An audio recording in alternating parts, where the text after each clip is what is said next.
I'm Matthew Bannister. On my award-winning podcast, Folk on Foot, we travel the length and breadth of the UK and Ireland, taking you to the most extraordinary places. The ancient pagan Celts used to call places like Sandwood thin places.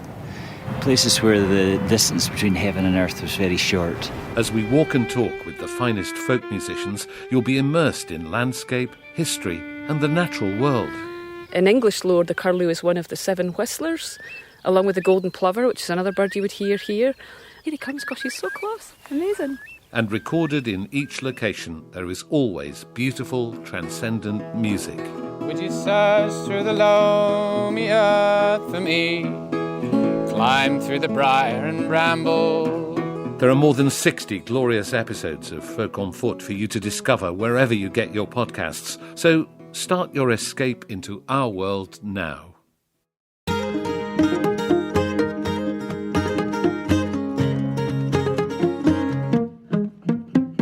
Welcome to Basic Folk, where we have honest conversations with folk musicians on the Bluegrass Situation Podcast Network. Hi, I'm Cindy House. I'm the host of this podcast, and here with us today is my co-host and best buddy, Lizzie No. Hi, Lizzie. Hi, Cindy.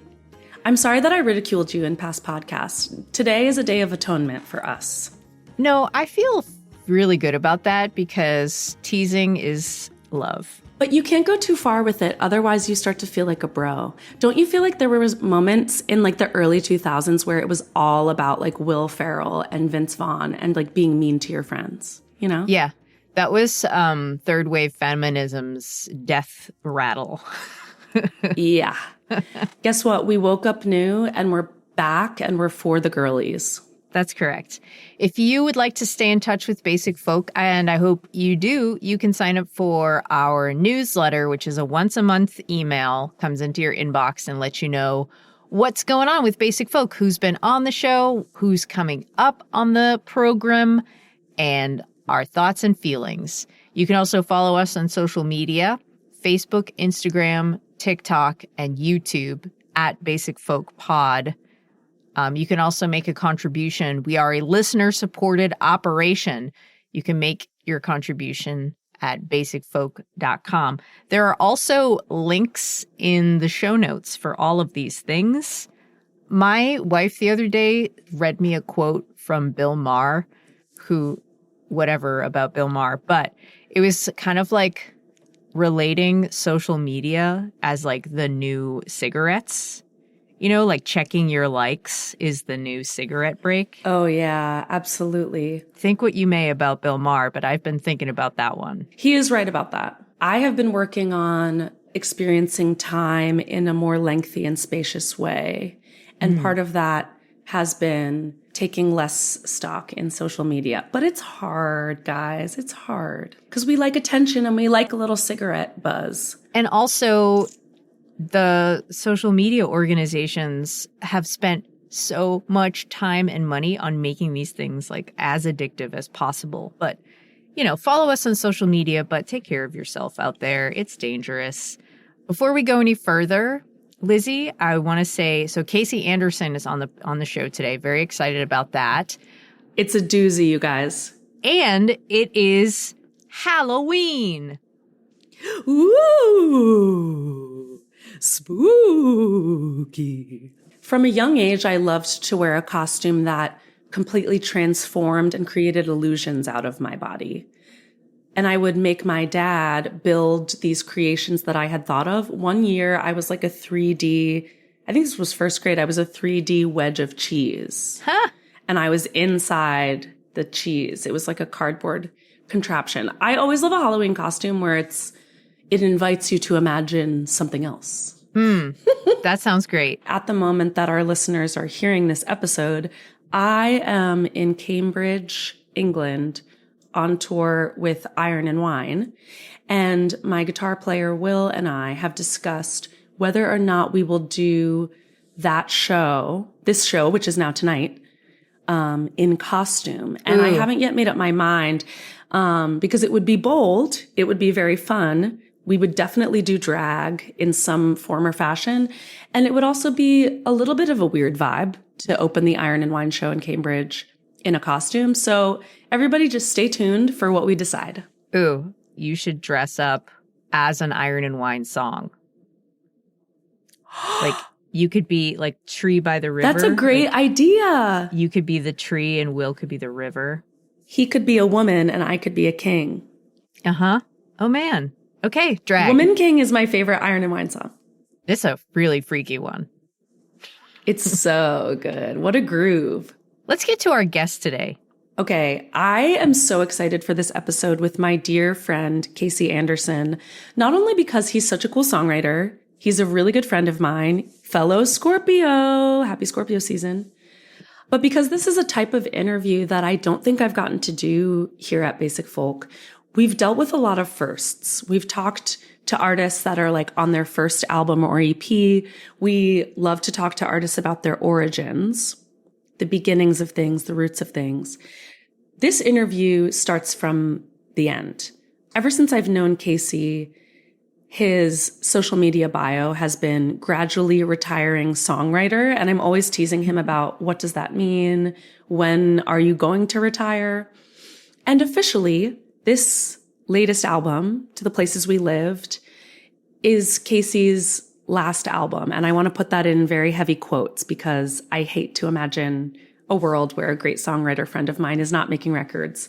But I think his insistence on this album as the last one has more to do with saying goodbye to parts of the music industry that he wants to release and ways of being in the world that he doesn't want to engage with anymore. So that's where it all starts. Like, what do we need to let go of? What do we need to release? That's the place where this album begins. So we talk about Kasey's whole songwriting career, the moment where he went surprise viral for one of his political songs, The Dangerous Ones. We talk about his time being incarcerated and what that taught him about himself, what it taught him about the world, what it taught him about white supremacy. We talk about his family. We talk about his sobriety and his work in helping others get clean and stay clean and what staying clean means in a holistic and gentle sense. The songs on this album are mournful, literate, and very, very fun. My favorite is Back to Nashville. It's the single. It's a rock and blues song. Kasey's the type of artist who can write a really contemplative song about self-reflection or grief or loss, and then a blues rocker that makes you want to shake your ass in the next second. So I hope everybody goes out and purchases a physical copy of To the Places We Lived. It's a great conversation with Kasey Anderson. Should we check out that song, Back to Nashville? Hell yeah. All right, let's get into it. We'll hear a clip of this track, and then we will get into our conversation with Lizzie No and Kasey Anderson on Basic Folk. Sun come up this morning, sky was speckled blue and gold. Looked like something I took from a dream. A 500-year-old painting some old master never sold. Like a picture up there waiting for a frame. And I wondered for a moment about the colors that we see, how they'll disappear and everything will end. And then I settled down and listened to you breathing next to me. Let my mind go drifting back again to when you and me, we were believers, looking for the diamonds in the dust. And I made a promise I'd never leave you. I'll be with you till there's nothing left but us. Kasey Anderson, welcome to Basic Folk. Oh my God, thank you for having me, Lizzie. This is a long-awaited interview. At least for you and me. At least for us, like in the TMZ of our small niche artist community, this is like, I feel, has been a long time coming. Me too. Speaking of a long time ago, let's get into it. You grew up in Portland, Oregon, which is not terribly far from where you live now. What role has your hometown played in your life as an artist? And do you feel like your hometown, specifically Portland, is different from your broader idea of home? Oh, we're diving right in. Okay, I'm ready. Oh, yeah. I'm ready. Oh, yeah. Well, I think this is a thing that a lot of people, I have heard a lot of people in the Pacific Northwest say about living in the Pacific Northwest, is that the climate is conducive to creation because there are 9 months out of the year where none of us want to be outside. So it's great for just like putting yourself in a room and making things to keep yourself busy and occupied. Not maybe great for everybody's overall mental, emotional state, but right. So that's like a very material, logistical thing that is undeniable. Like I spent more time making things because I spent less time outside doing things. Interesting. In terms of my sense of home, yes, I grew up here. I grew up about 10 miles from where I currently live. I moved around a lot, starting when I was 18. I went to undergraduate school in Bellingham, Washington. I went from there back to Portland, to New York, to Munich, to Dublin, to New York, to Los Angeles, to Seattle, to prison, to Portland. And where was the prison located? So there were two. I was in a federal detention center in SeaTac, Washington, which is right near the airport. If you fly into Seattle, you'll fly over where I was locked up. And then let's take a minute with the poetry of that. Yeah. Okay, go ahead. I like to give our listeners like a real somatic experience of sitting with a memory or an image. Yeah, let's take a beat. That's poetry, baby. Let's take a beat. Welcome to Basic Folk. So I was locked up at SeaTac for a little over a year, and then I was finally... So federal detention centers are where people from all levels of custody are held until they are assigned to the prison that they're going to be doing their time at. Or that, I mean, people are often moved without their consent or input from prison to prison. But the first prison that most folks go to is a detention center. The second prison that most folks go to is the first, like, prison that they're in. Right. So I went from SeaTac to Sheridan, which is in Oregon wine country, in beautiful Oregon wine country. I think we'll double back to some of these later moments. But I want to dig into origins more, like, especially as your friend, it's cool to get an excuse to like dig into some of the like early days origins stuff that I don't know, even though we're close buds. Yeah. So when did you first become aware that you were a songwriter? Oh, man. Well, I mean, that's different from when I first started writing songs. I don't know if it's that way for you too, because like I wrote shit for a long time that was not, I don't think I've ever told this story. I think I maybe have like talked about it with buddies. When I was 18, 19, 20, I had written a set of what I thought were songs. And I was also really fortunate at that time to know Steve Earle, who was really, really generous to me with his time and with his thoughts. And he was really, really caring and kind to me. And I sent him the songs. And, you know, like, and I knew who Steve Earle was. I knew what he represented. Like, he wasn't just like your pal. He wasn't just like my buddy Steve. Like, I knew who the fuck Steve Earle was. I sent him the songs and he said, well, you seem to understand that songs are supposed to mean something. And that was it. And that was the feedback that he gave me. And I was like, that was the full feedback. That was the full feedback. And I was like, okay, cool. And he was like, you're like, you get it, kind of. Yeah. You get what songs are supposed to do. You're not doing it. It was not until, I mean, I was really lucky to spend a lot of time with Steve in my 20s. And it was not until I was like that. So I sent him those songs when I was probably like 20. Yeah. It was not until I was 27 or 28 that he ever introduced me to anyone as a songwriter. I was always his friend Kasey when we would travel in like circles of other musicians and shit. And I had records out, you know, like I fully had like 3 or 4 records out.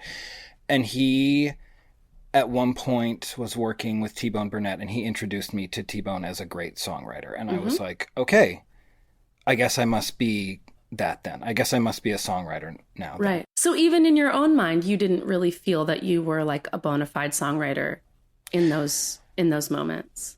I mean, like up until you felt like you had your mentor's kind of stamp. Did it feel in flux for you personally? It felt like, I don't know if you've ever felt this way, and this is going to be like unintentionally insulting or demeaning to listeners, to audience. Okay. But like, it just did not matter to me if I played a show and someone was like, this song is great, I would be like, what the fuck do you know what I mean? Like, you don't know. It's all great. Like if you play a show and you fuck up 100 times, 2 people are going to notice that. And they're the 2 people. It's like the sound person and the person who plays tunes too. And so I was always like, well, yeah, it's great to you because you don't write. You don't know, you know, like you don't know. Interesting. Yeah. I did not feel, I was seeking an external validation that I had not received. And I can recognize that now. I think at the time, you know, I think like everybody, or at least everybody who I was around, like I was on drugs a lot. I was not especially centered emotionally, mentally. So there were often times where I was like, this shit is great. I'm doing great. Yeah. But it wasn't until someone else said, you know, this is Kasey, he's a songwriter. Like the person that I admired most in the world said, this is Kasey, he's a songwriter. I was like, cool. Okay, I really am. Interesting. Yeah. That's it. Like that conversation is actually one that I think is really common when it comes to your work. You are someone that people describe as a writer's writer. Like, not to just shamelessly name drop, but the other day I was hanging out with Jason Isbell and I was like, oh, I'm about to chat with Kasey Anderson. He says hello. And he was like, great writer, great writer. That's sort of like the first thing that comes to people's minds when it comes to your work, which is just, there's so many different ways to like make a career in music. You know, I think some people pride themselves on being great entertainers, great producers. And it's not that you're not those things, but I think when I think of you, the first thing I think is writer's writer. Do you think of yourself that way? And what role is like the written word playing in your songs in this period before you've decided you're a songwriter? You know, like in those early years, you're making records. Did you think of yourself as like, I'm a writer who makes albums? Oh, that's a great question. That's a great way to think about it. Also, thank you for the compliment, and thanks to Jason. Oh, of course. Secondhand for the compliment. That means a lot. Like you know, your song, obviously Jason's songs I admire a great deal. He's one of the best. I think that you're one of the best writers in, not just in like our circle of pals, but in. That's not what this is. I know. But it bears mentioning. Thank you. This is also hanging out is a stretch. I had a brief chat with Jason Isbell in which I mentioned you. I will say that there are kind of, I think of my own work in 3 sections. Okay, go. So the first section is the first probably 3 records I made, Dead Roses. I'm not going to count the record that I sent to Steve that he was like, let me find a way to tell this kid this is horse shit. But thank you for acknowledging that you're leaving that out. Yeah, I'm leaving that out. So there's Dead Roses, The Reckoning, and Nowhere Nights. And I think Dead Roses is really like, I don't interact with that record. I don't engage with, like, I don't play any of those songs live. It very much is someone, I think it would take half a bar of listening to be like, oh, this is a person who loves Steve Earle. Okay. In every, not the worst thing. I like some records that are like that. Yeah. But it was very much like Steve Earle karaoke with different words. Mm-hmm. Sure. The Reckoning, I think, is a record where I started to think like, okay, not that I'm not proud of the first record, but it's not me. It's like imitations of things that I like. What's a thing that's me? What's a thing that I do well? And that The Reckoning has a title track, which I'm really proud of, has Don't Look Back, which is a song that, like, if people know my shit, that's a song that they know for sure. that's the first time that I thought, okay, there are some things that I can do even as a relatively young writer that other folks are not doing, don't seem able to do, or are not willing to do, or are not trying to do.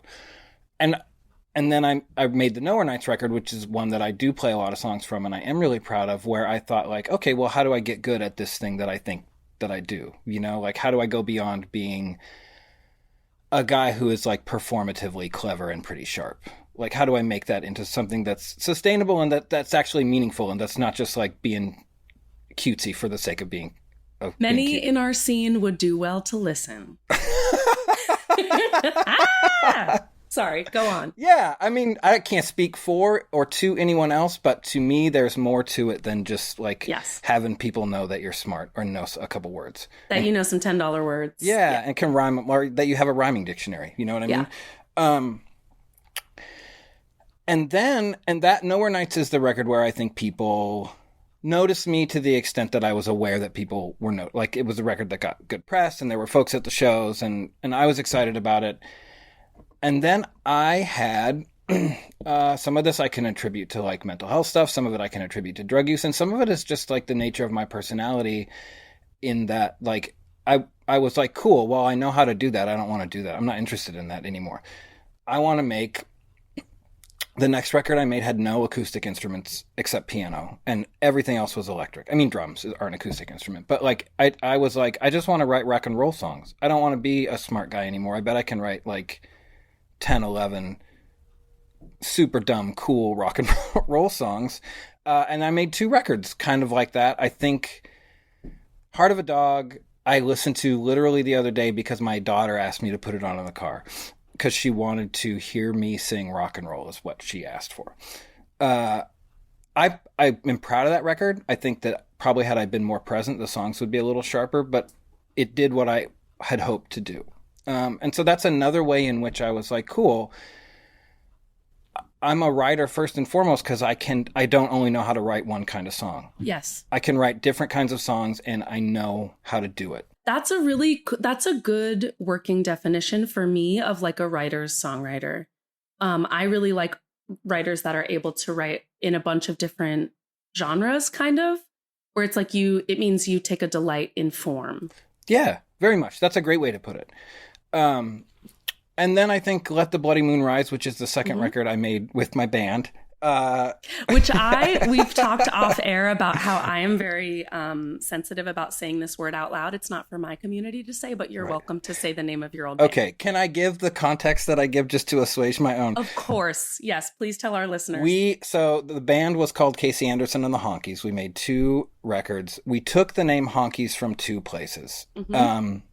The first is Honkies was one of the names Levon Helm wanted to give the band that they chose not to, which I guess should have been... And I really wish we could live in a world in which they chose that name, and we could all watch The Last Waltz and talk about the Honkies every Thanksgiving as a culture. Van Morrison kicking his legs up with the Honkies. Yeah. I guess it should have been, like, a clue to me that if that name... Like, if in the 70s... people were like, maybe not. Maybe we don't call the band that. That in the 2000s, that maybe wasn't appropriate. But the second place that we took it from was, when Huey Newton was on trial, Eldridge Cleaver made buttons for white folks to wear that said "Honkies for Huey." Yes. And I liked that. And I liked, it's also a way for, I think, for me, I don't think this translated to anyone else. It was a way for me to take ownership of the fact that I feel like I said this at shows, to take ownership of the fact that we were 4 white guys and 1 black guy playing music that comes from black communities. I feel like I've been waiting years for people to say this on the record in our music scene. So thank you for saying it out loud in your voice. I wish that it would be named. Like, I think if you are a white musician that plays, guitar-based blues music, you need to be naming early, often, and loudly that you are white, and that is a concrete but ever-evolving, like, influence on your music, that it's not the default. Yeah. I mean, that's like... I was having this conversation this morning with someone before this. People like, I think you can certainly cite the Rolling Stones as an influence. Mm-hmm. I think when you do that, there's a whole other half or 2/3 of that sentence that goes unspoken that should be spoken. You know, and as I'll just say this and then I'll stop editorializing, but the example I gave this morning was, I knew who Elvis Presley was by the time I was like 4. I didn't know who Big Mama Thornton was until I was in my late teens, early 20s, because there was nothing for me to find. And it wasn't like I was like obsessed with, I didn't give a shit about Elvis. I never have. No, but he stands he's a monument to a certain type of music that emerged at a certain time. And he's also a monument to the erasure of the inventors of the form. Right. Yeah. And that erasure is ongoing. And I think that anything, as you said, anything we can do to name it mm-hmm. is a step toward reversing it. And it's like anything else. And again, like, I'm sorry to sidetrack this much, but I think people have to start to look outside of the systems in which we live. Like, we're not going to fix the music industry the way it is engineered. We're not going to fix music criticism the way it's engineered. We have to imagine something broader, greater, more beautiful than what we currently have. And the way that you can do that is for me to have said in 2010 or 11 to stand on stage and say, hey, this band is 80% white and we're playing blues and rock and roll. Like, we are honkies. You know, everybody except Will on this stage is a honky. It's a pastiche. Yeah. As good as it can be.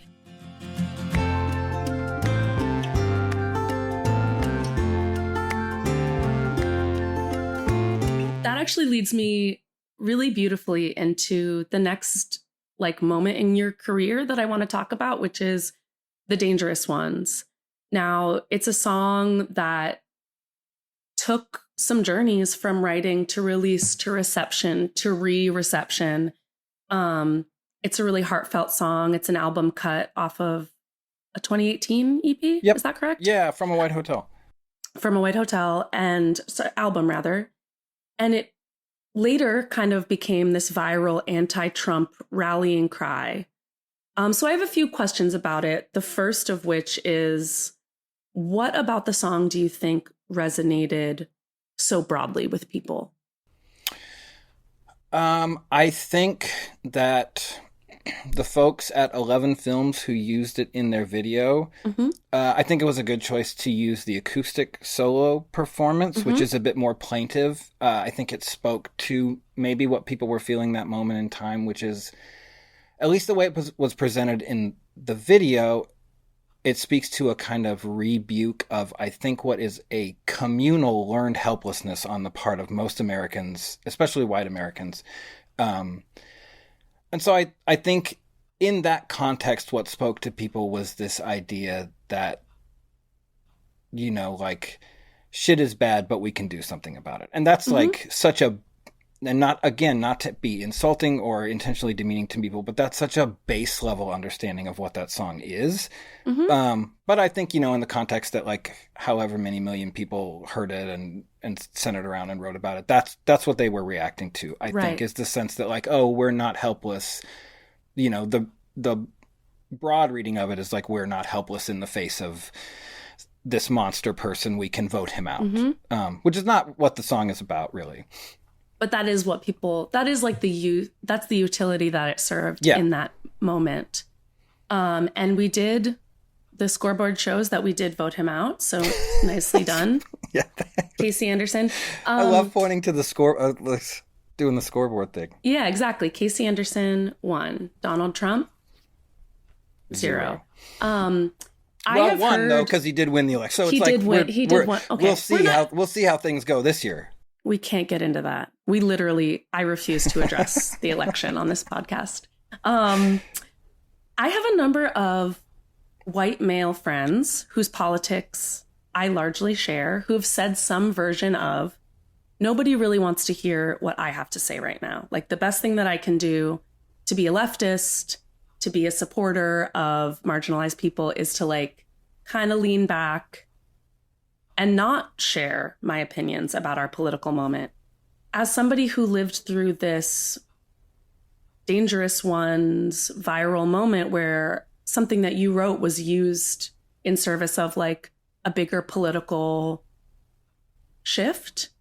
How do you take that sentiment? Like, do you feel like you have a good sense of when it's the right time to voice your opinion, and like how you specifically as a white male musician and artist can be useful to the movement? Sure. I will say, with all love and respect to your friends, or I guess I will ask, because I don't want to speak on behalf of anyone, isn't saying no one wants to hear from me just another way for me to center myself? If I make it about whether or not a person wants to hear my voice, isn't that me again putting myself at the center of like whether or not I'm to be heard? I'm gagged. Yeah. So how I try to live my politic, whether it's in art or in life, is to not speak on behalf of other people, other communities. I think that's important. It's important for me to not like vacuum up all the space in a conversation. I also don't think that like being an ally requires silence. Mm-hmm. You can make a lot of noise from the back of the pack. But you can hang in the back of the pack if it's not about you. So in terms of like that song specifically, when I started to not feel great about people's understanding of it was when it went from, we're not powerless, this is a thing we can do, to we're not powerless, this is the thing we have to do. I think that there's a difference between contributing and being prescriptive. I think that there's a difference between like being an ally and centering oneself in the conversation or the movement. And I think that song, like, any careful, close reading of that song, I think would reveal those beliefs in that politic. Mm-hmm. So, I mean, for me personally, like, I'm never like, here's what we got to do for Black folks. You know what I mean? Here's how we liberate Palestine. Can you imagine with the friends that you have, you like bringing that energy? I would love to see it, actually. Yeah. Listen, if I just was like, listen, Lizzie, please, here's what we got to do. Here's what we got. And I'm writing it down. LOL. So, yeah, I try not to do that. And I try to like, man, I never thought in my life I would say this. Macklemore is a great example of like listening to folks. Thank you. Checking in with organizers, checking in with people on the ground, contemplating what he can do from his position that doesn't suck all the air out of the room or make it about Macklemore, mm-hmm. and redirecting every action to community. Yes. Can I also insert that like Macklemore is one of the few like white creators in the mainstream who has ever gracefully accepted criticism and used it for the betterment of the community. Like, remember years ago when people were just like screaming at him for winning, rap album of the year over Kendrick, and like deservedly so. That was like a really ugly moment in the Recording Academy's history. Which is how high is that bar? Right. But like, instead of being like, you people tried to cancel me and a white guy can't say anything anymore, he kind of just like kept making his music and kept being in his local community. And then like kind of years later has popped back up just being in solidarity with Palestine. And like, I'm sure it's more complicated than that. But I actually really admire the way he just was like, it seems like he was kind of like, yeah, this criticism isn't about me. It's about a bigger thing. How can I be useful to the bigger thing? Yep. And so I think that's like, I'm not, we are all, I think, learning out loud in real time about so many things. And I'm far from like perfect or even always a great example of how to be an ally and how to be in community with people. But my immediate reaction to anyone saying like, well, the best thing for me to do is stay silent. It's like, okay, cool. Well, you're still thinking about the best thing for you to, like, that's how you're framing it then, right? Is you. What's the best thing for you to do? What's the best thing for all? Like, how do we achieve collective liberation? That's maybe a different approach. I love that reframing. That's so much more energizing. I'd love to shift into talking about your new kind of monumental album, To the Places We Lived. Can I start by reading the poem that your friend Kaveh Akbar attached to your press materials? Yeah, please. Would that be cool? Have a little reading? Great. Yeah, I love that. Okay. Staying clean implies a tidy base state, no original sin sullying the garden, or us in it, the dead cheerily passing the table bread. But here, what stirs the air is the hard voice one rebukes, pathetic the way literate is pathetic, shrank and slack. Inchoate yearning, loud bearing as a crusader's horse, the full-fed beast licking his empty pail. Now that we've run out of medicine and time the water wheels have stilled, men burn cities and carve moons into wooden crosses. Fenceless, morning to midnight, wolves howl the color of applause. A coffin is a tool, so is a song. The miracle finally fell while we painted our silver gold. He's good. He's really good. He's really one of the good ones. So what does staying clean mean to you, Kasey Anderson, human person, right now? And then what does staying clean, the concept, have to do with the stories you're telling on To the Places We Lived? Great question. Man, thank you. I'll preface it with this. I appreciate that Kaveh titled the poem that and used that language. I know that I also use that language throughout the record.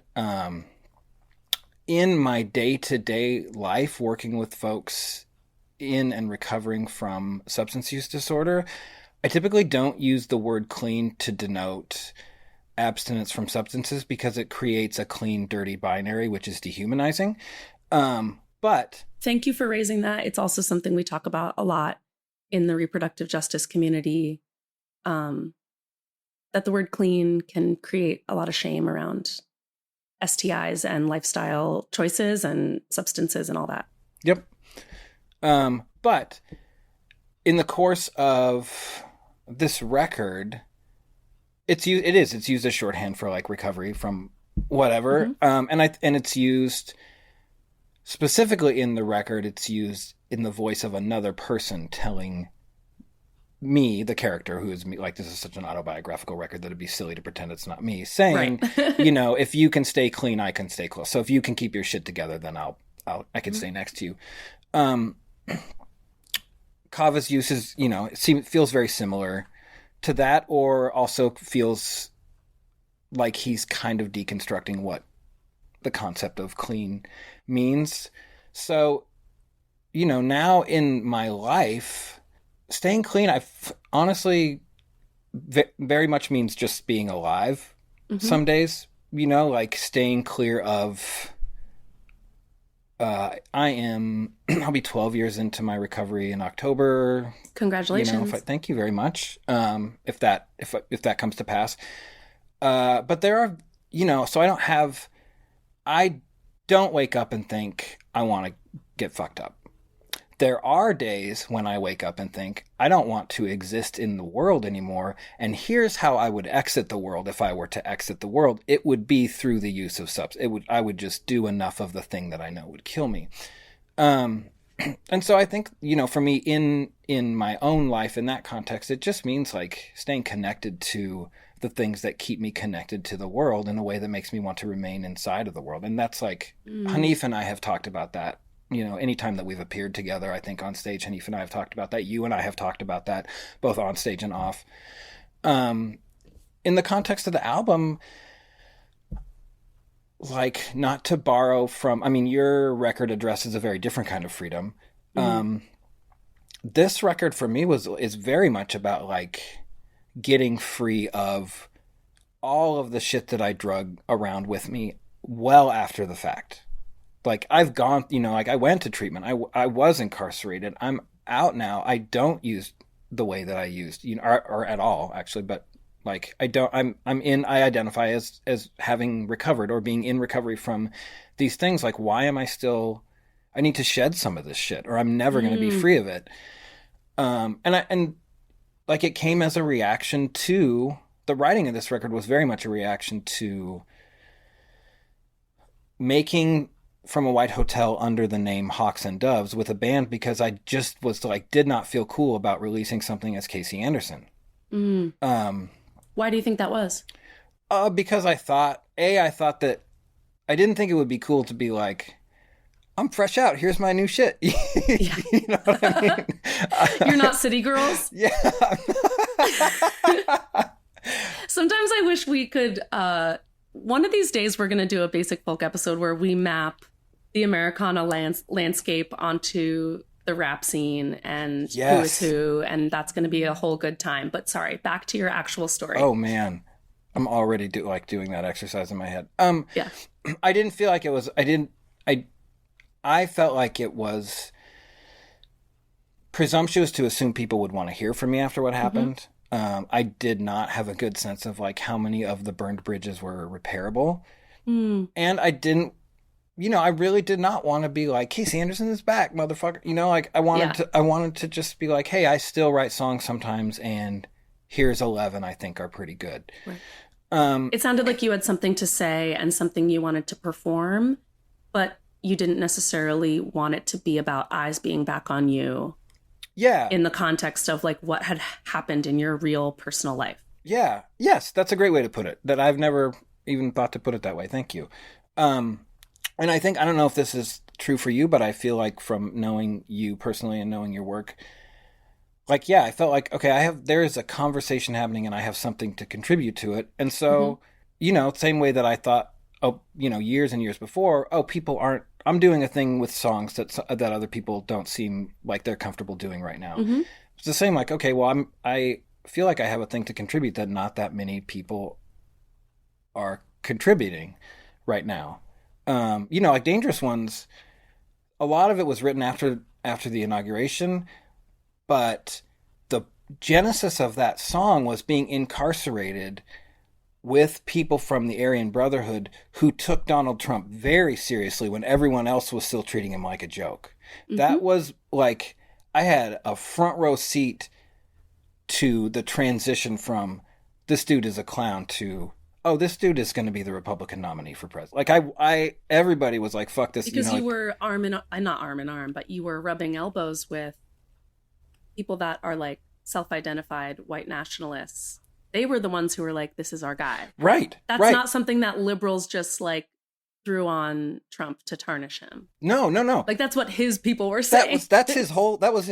His people were like into the bit from the start. They were like, that's our guy. He likes us and we like him. Yeah. Yeah. And I was watching that happen and then hearing my liberal friends like deride this guy as someone who's not to be taken seriously and like watching him host Saturday Night Live or have his hair mussed up by Jimmy Fallon or whatever. All this shit that we were like really, really not taking this dude as seriously as we should be. So that's how the song started. And I felt like at the time that I wrote it, at least, I'm seeing a thing from a vantage point that other folks who share my beliefs are not seeing it.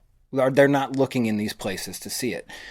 I feel like that loops back to our earlier conversation where like, it seems like in that moment, the test of like, can my voice be useful here is actually a really simple one. It's like, if you see something, say something. Yes. It's like, if you're noticing something in your life that you feel like, and in your community and in your surroundings that you feel like people need to see it's like the prophetic tradition of songwriting. Like it's our job to tell. Yes, very much so.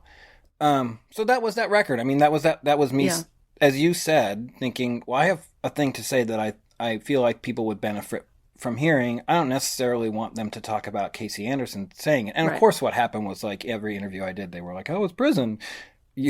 Like, oh, it was great, bro. Like, what do you... Yeah, you should try it. You should go. And so then this record was me saying like, okay, I'm very far removed from my crime. I'm very far removed from having gone to treatment. I'm very far removed from my incarceration. I'm even pretty far removed from like making the Hawks and Doves record. I would like to say a last thing as Kasey Anderson. I would like to like kind of finish up the conversation that I started with Nowhere Nights, which is the last solo record that I made. And then we took a little detour making rock and roll records or writing songs like Some Depression, which are like not necessarily autobiographical, not narrative tunes. I want to say like a last thing to whoever is left out there that listened to Kasey Anderson records and might want to hear from that person again.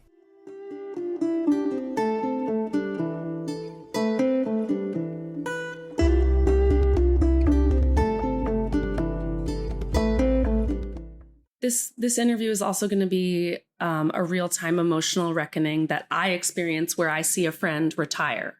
Like, since I've known you, your social media bio has been like gradually retiring songwriter. What is it going to feel like for you? Like, what is it going to take for you to feel like this album is successful? What does success look like for this album if it's your last?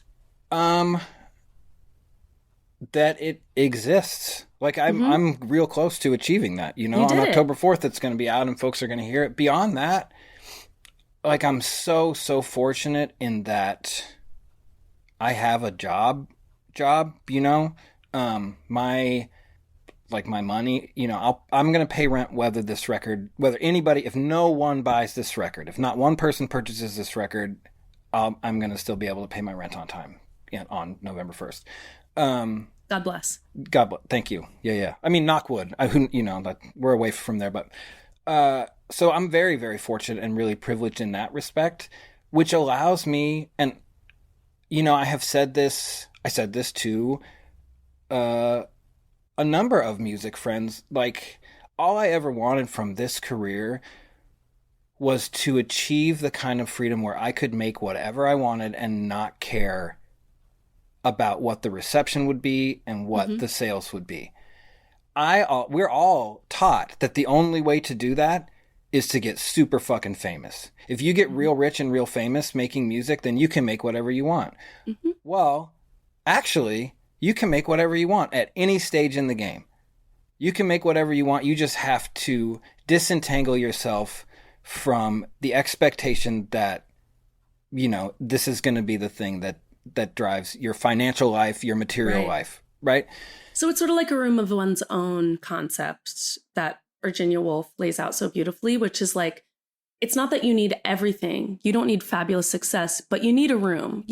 And like in our setting, that means you need the money for studio time. You need to have some ideas. You need some, you know, like you need a little time, some space, some equipment, a little bit of infrastructure. And it sounds like you've hit a point where like you've achieved those basic things where your mind isn't worrying about survival, success, and failure. Your mind is focused in on the music. Yeah. Yes. Thank you. That's a good, I'm just going to have you generate quotes for me. I'll do what I can. Yeah. So for me, like, a successful record, we're already kind of there, you know, like people who I love and respect have heard the record and have said nice things. You said really nice things to me about it. Kava has said really nice things to me about it. Hanif has said really nice things to me about it. Other friends who are writers have said nice things to me about it. And those are the, you know, like my kid wants to listen to it. That's the shit that matters to me. It really matters to me what people who I admire, like yourself, if I had sent it to you and you were just like, cool, thanks, I gave it a listen, you know, I would have been like, oh shit, maybe it's not as good as I thought. Or if I had sent it to Kava and he had not responded the way he did or whatever. Outside of that, like, if people who are interested in hearing the record hear it and it resolves whatever leftover stuff they had after Nowhere Nights, because that still is the record where people are like, oh, Nowhere Nights was the thing. Then this was written very much to be like, cool, here's the end of those stories. You know, there's 10 tunes on Nowhere Nights that are all pretty autobiographical. Here's the end of most of those stories. I hope that you feel satisfied with where these folks ended up. And I hope that you can, like, we can move on together. Speaking of the folks in both of the album is called To the Places We Lived. Who is we? I have thought about that a lot because another person, my friend Ray, asked me that. So we is the sort of collective people that are not just entangled in those songs, but that, like, I mean, it's very much like an autobiographical, but there's not a lot of fiction on the record. You know, there are some like details smudged or names changed or whatever, but it's the people that, like, I was entangled with either by choice or, by way of like, I financially victimized people. There were people who I was not a very good partner to. There were people to whom I was unfaithful, who got dragged along in the mess of my life for a couple of years. That's the we is my bandmates who I was not a great bandmate to. It's my friends. It's my family. It's folks that I encountered who either got swept up in my shit by accident or who I actively courted until they were swept up in my shit. And then kind of drug them along until like, oh, I'm going to prison. You know what I mean? Bye. But I'll see you when I see you. And so, and that means that lived is not just like, oh, we lived, I lived with this person in Greenpoint. I lived with this person in Los Feliz. I lived with this person in Seattle.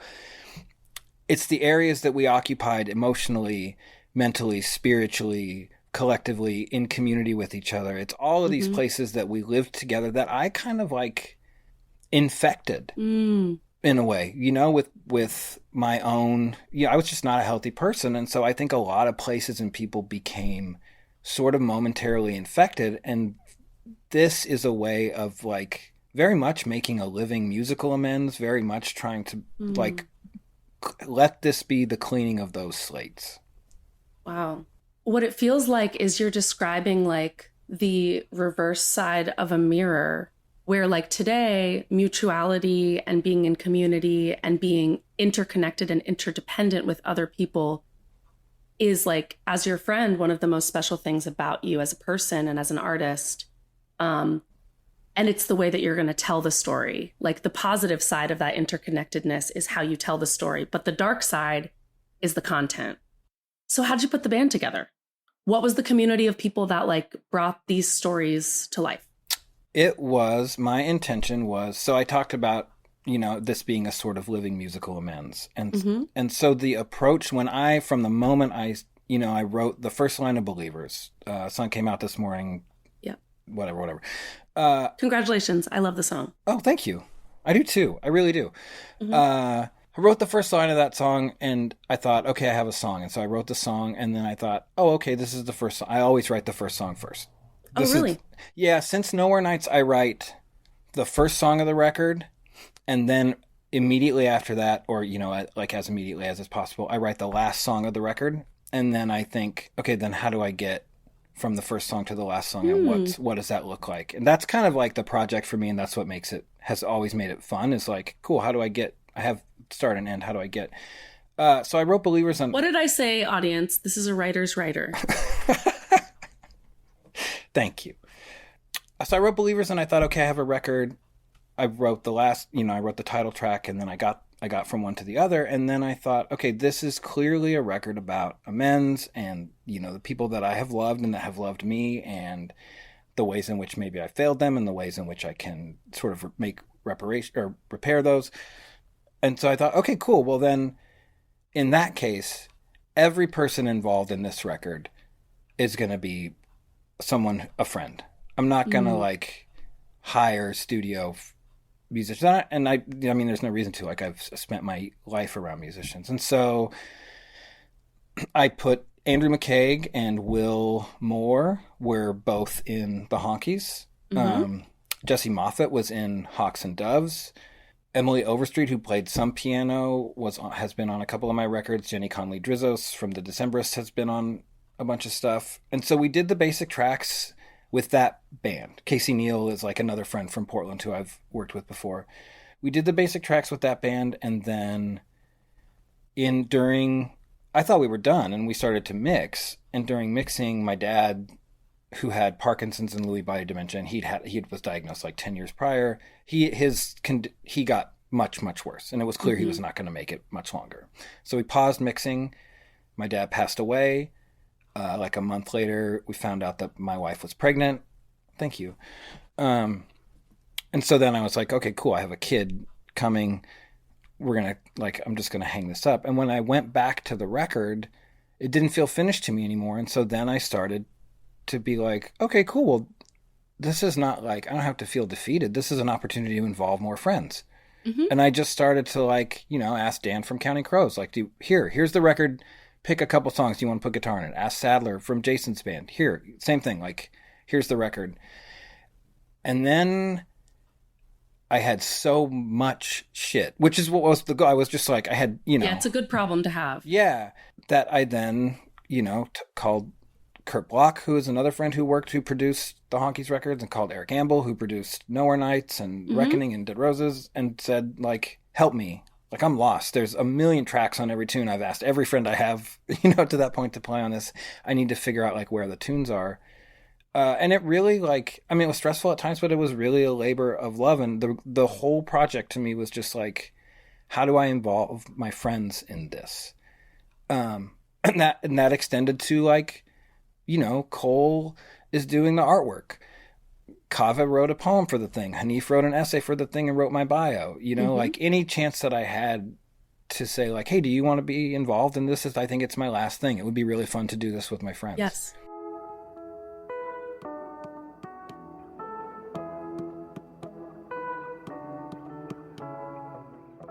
And these are people who create with love. And you do hear it and see it, of course, like in this final product.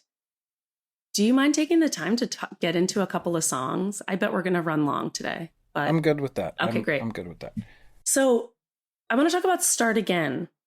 It talks about the circularness of time. And it feels like a song that's saying goodbye. And musically, there's a lot of space for the listener to kind of like put ourself into the song, which makes me feel like there's more to it than just a goodbye song. Can you talk about the writing behind it? Like the writing process and like what you are hoping that people get from that song? Sure. I think for me, that's a way it's sort of worked in two ways. That's me writing toward the idea that I can shed the things that I wanted to shed that we were talking about a little bit earlier, and still understand that they inform not just my life, but like, I mean, it's real easy for me to be like, yo, I went to treatment, I did my time, I'm good, like I work in community with other people, I try to give whatever. That doesn't mean that like the harm that I caused somebody else, like that doesn't vanish from them. I don't get to like take that, be like, well, I'm done. I'm good. Now. Yeah, it's over now. I'm good. I feel good with where I'm at.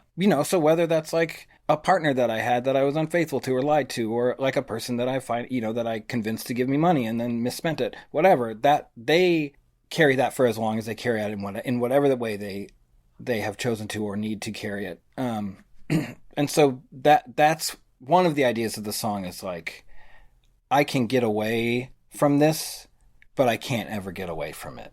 Mm-hmm. The other thing is that it's very much about like my dad and saying goodbye and like, I know that I'm not going to see physically. I know that I'm not going to see you.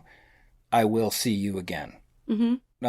In whatever that looks like, or we will be reunited in whatever way people or souls are reunited. And I don't like pretend to have any understanding of that. And I don't have like a kind of faith that grounds me in the belief that I'm going to like die and hang out with my dad, yeah. As an aside, it's always funny to me, like when a famous person dies, they're like, oh, he's jamming with Prince. And like, you think that's what happens?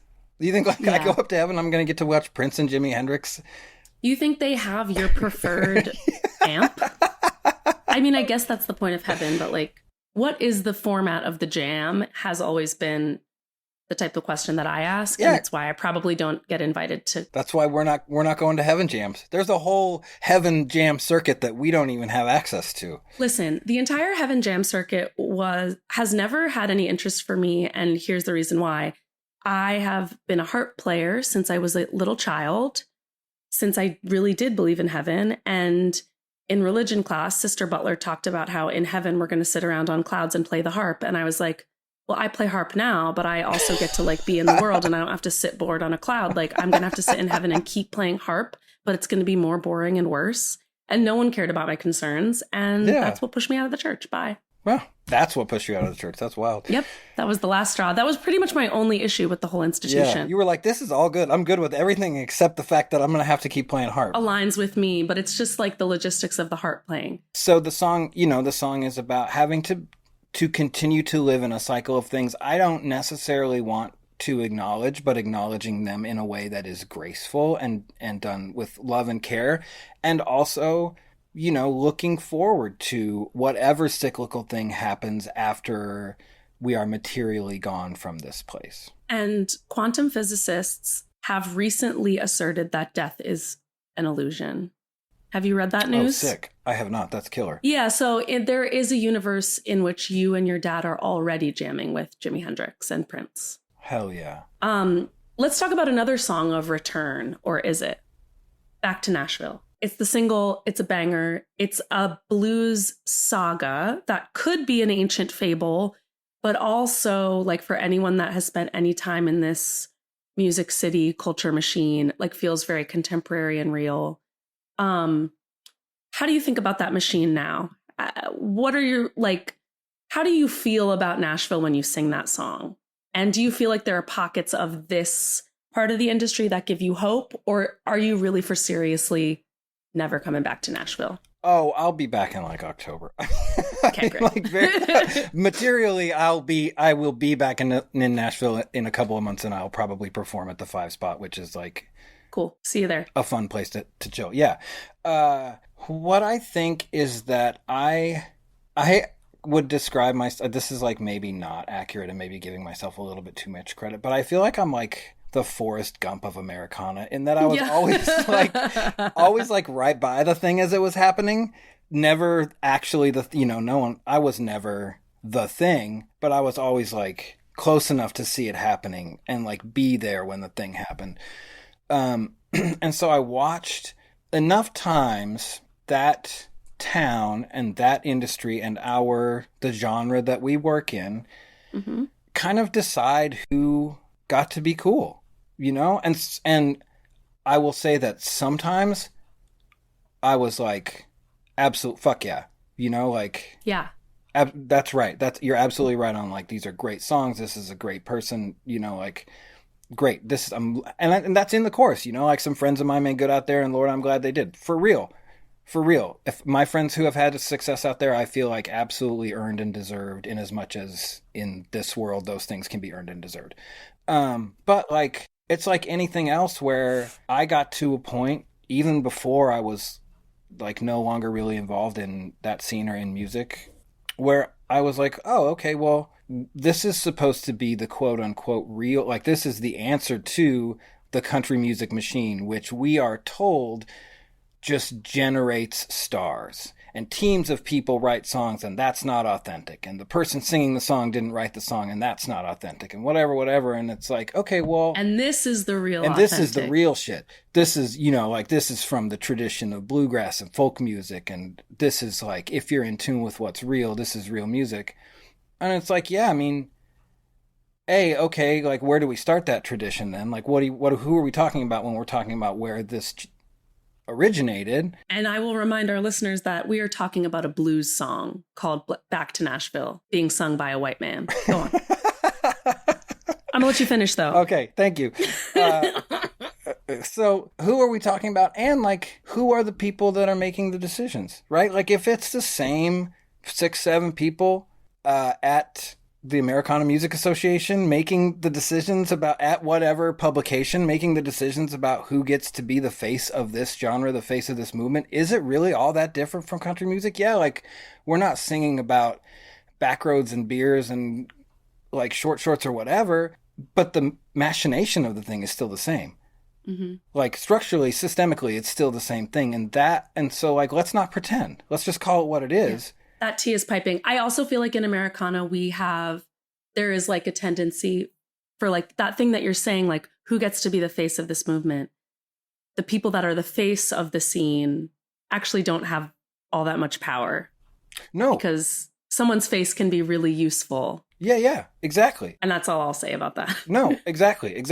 And again, like, there are outliers and there are exceptions, and like, both you and I have friends who really have made a great life for themselves, writing incredible songs, and have been championed by folks in the Americana community, and like, rightfully so.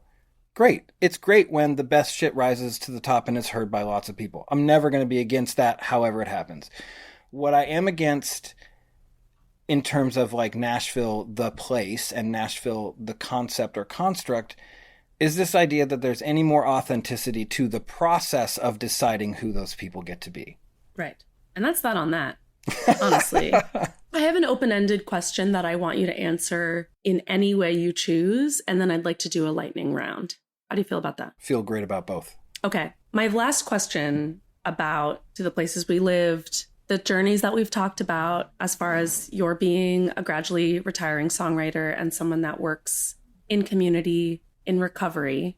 Okay, what's next? What's next personally for me is I just keep doing what I'm doing and trying to figure out like what is good for me. And by good, you know, I'm like whatever, like let's stay away from the good, bad, always, never, binary, whatever. But like what makes sense, what is healthy for me in my life with my family, with the communities that I work in, what makes sense for me at the place where I work. Like I feel like the way that I approach my work at the Alano Club of Portland is not especially different from the way that I have approached the making of this record. It's still very much like, what can I make with my friends that I think is of service to other people? So all of that feels good to me right now. I don't know if it will in a year, in 2 years, but that, I mean, what's next is like, cool. I'm in a good little groove in terms of my life and my work. Creatively, this, you know, the record comes out October 4th. I think that like every release now, the vinyl comes out like later, you know, like 2 months later or whatever. And then I will be done with, I'll do things like this. Like I'll do a little bit of press. I'll do a little bit of radio. I think it's like I have 6 shows this year. Probably will do 6 next year. One with me. One with you, which is like, again, that's the rule. Like, cool. If I can do this with a buddy who I love. And Adim the artist, all the homies getting together. Yes. That's the model for me. So like, am I retiring in the sense I'm never going to like go into a recording studio again? No. I'm retiring in the sense that like, this is the last time that I'll do things that I don't necessarily want to do in an effort to make sure that folks who maybe want to hear this or would benefit from hearing it get to hear it. I was in New York last month. I did a day in the studio with Eric Amble and a band. We recorded 2 Neil Young covers, like just set up the shit, played it live. That's done. That'll come out sometime. You know, I work with my friend Kyle O'Quinn, who plays in that band Portugal the Man. Oh, yeah. Kyle has a great little studio that he built in his house. Sometimes we'll go over and make shit together. That's amazing. I can do that for the rest of my life and be super happy. I don't think you could stop doing that if you tried. I don't think so either. I mean, like, yeah, no, I wrote, I was walking around for an hour the other day and I wrote a little talking blues song, and it's not like, my inclination was not, how do I make this into a recording? How do I release this? It was like, oh, cool. Fun that my brain still does that, even if I don't know it's going to, you know, even if I'm not like sitting somewhere. So what's next is to like really embrace the fortune and the privilege that I have, that if my brain wants to make up a song, I have the freedom to do that. And then I have the freedom to not have to ask anybody else what to do with it. To just go like, cool, I'll let this sit around for a while, and if it seems like something I can release, then maybe I'll figure out a way to release it. And if not, great. I'm glad we had that 45 minutes together, brain. You know, what a fun... I wrote a line that said something about not being as good looking as Father John Misty. That's cute. I can keep that. You know what He's I mean? so good looking. He's so good looking. Josh is so good looking. So yeah, what's next is like not feeling tied to any expectation, not having to plan what's next. Other than, you know, I know I'm playing 6 shows this year. I know I'll play a few shows next year. Thank you so much for being with us on Basic Folk. Thank you. This was so like... I am fired up about this album, and I think our audience is going to love it as well. Thank you. It was such a... Like, this is truly an opportunity to chat with you. Like, a good excuse to hang out with you. And I'm glad that... I'm, like, grateful to be on the show, and I love hearing you talk to anyone. But, like, what a fun way to trick you into hanging out with me for 90 minutes. Nobody get any ideas, guys? Our schedule is very tight. This trick may not work for you. Yeah, this trick only works if you text and say, can we and you have a great album coming out on a schedule that works for Basic Folk. Okay, lightning round time. Don't think too hard. Shoot from the hip. Answer my questions. Let's do it. Keep it quick. Okay, what was the last book you read and loved? Liner Notes to the Revolution by Daphne Brooks. What is the best place for a late night snack in Portland, Oregon? Portland, Oregon is almost entirely devoid of late night places. I don't want to call it a sundown. Okay, how about an early evening snack? Jojo. Given ideal menu conditions, what is your breakfast order? My breakfast order has been bagel with cream cheese for 20 some years. Wow. What is your partner Kate's favorite song on To the Places We Lived? Probably Believers. What is your daughter Winona's favorite song on To the Places We Lived? It's also Believers, and she has made up her own words to it and sings it to herself before bed. I know. What is your dog Ike's favorite song on To the Places We Lived? Ike does not love my tunes. You know what Ike loves? What? The John Mayer song Last Train Home. Me too. It's a jam. I'm on the last train, Robin. And that really subtle Maren Morris feature, so subtle. Okay, we can't talk about that right now. Yeah. What was the first record you bought with your own money? It Takes a Nation of Millions by Public Enemy. What was the last record you bought with your own money? Margot Price's The Second Strays record. So good. What is the best time of day to write a song? Morning for me. And finally, what is one song you wish you had written? Can I give two? Is that cheap? Yes. Lagunitas? Who's that by? I've been hearing that one a lot on Americana radio. I believe by an artist named Lizzie No. Thanks, friend. You're welcome. And then when I heard Jason Isbell's song Cast Iron Skillet, I was like, oh, he did it again. He did it again. That son of a bitch. He's done it again. He's done it again. Kasey Anderson, you've been a great guest. The new album, To the Places We Lived, is out October 4th. Thank you so much for being with us on Basic Folk. Thank you so much for having me. This episode of Basic Folk was produced by Anthony Cabrera. Our theme song is composed by Alex Stanton. Basic Folk is on the Bluegrass Situation Podcast Network. You can find all of our episodes there. You can search for us on the Sirius XM app under Basic Folk. Find us on Folk Alley's mobile app or folkalley.com. You can also go to our website, basicfolk.com, or listen wherever you get podcasts. Send this episode of Basic Folk to a white guy in your life. What if you don't know any white guys? Congrats. Okay, we'll talk to you next time. Thanks for listening all the way to the end. Bye. Bye.